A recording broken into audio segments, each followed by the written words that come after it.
நாங்க இந்த மேட்ரிமோனில பாத்திருந்தோம். சொல்லுங்க சார், சொல்லுங்க. அவர் பேர் என்ன, பையன் பேர் என்னங்கம்மா? பையன் பேரு சதீஷ்பா. சதீஷ். எத்தனை வயசுங்க? அவனுக்கு வந்து 93ல பிறந்தான். நீங்களே எண்ணிக்கோங்கன்றீங்களா? சரிங்கம்மா, பிடிச்சிருக்கு, எனக்கு ஓகே தான். எனக்கு தான் மாப்பிள்ளை பார்த்துட்டு இருக்காங்க. உங்களுக்கு மாப்பிள்ளை பார்த்துட்டு இருக்காங்களா? என் தங்கச்சிக்கு மாப்பிள்ளை பார்த்துட்டு இருக்காங்க. அதுதான் உங்களுக்கு பார்த்துட்டு இருக்காங்கன்றீங்களா? என்னடா இதுன்னு பாக்குறேன் பதட்டத்துல. சரிப்பா எல்லாருக்கும் அப்படித்தான்பா, புது ஆளாண்டா அப்படித்தான்பா இருக்கான். வணக்கங்கம்மா. சொல்லுங்கம்மா.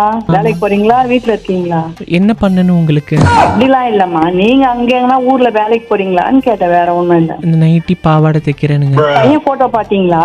பார்த்தேன், கொஞ்சம் ஓகேவா தான் இருக்கா. அப்படி இருந்தாலும் பரவாயில்ல, நான் ஏத்துக்கிறேன். வேற என்ன பண்ணது, 32 வயசு ஆயிடுச்சு, கல்யாணம் பண்ணிக்கணும் இல்லையா? அப்படிங்களா?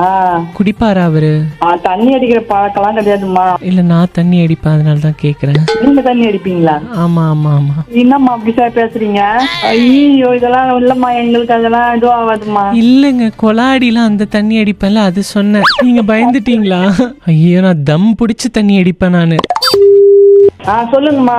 என்ன ஆச்சு, ஏன் கட் பண்றீங்க? பிடிக்கலன்னா நீங்க அதை மூஞ்சில் அடிச்ச மாதிரி சொல்லிட்டு போயிடலாம். இந்த மாதிரி பண்றாதீங்க நீங்க.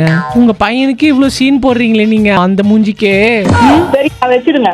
என் தங்கச்சி எதுவும் தவறா பேசினா மன்னிச்சிருங்க. இல்லப்பா, அதெல்லாம் ஒரு மூஞ்சான்னு கேக்குறோம், நாங்களாப்பா உங்களுக்கு போன் பண்ணோம். இல்ல, நீங்க தவறா எடுத்துக்க வேணாம். எனக்கு ரொம்ப பிடிச்சிருந்தது மாப்பிள்ளைய. நான் அவட்ட கேட்டதே, நீ இல்லைன்னா நானாவது கட்டிக்கிறேன் அப்படிங்கிற மாதிரி தான் நான் கேட்டேனுங்க.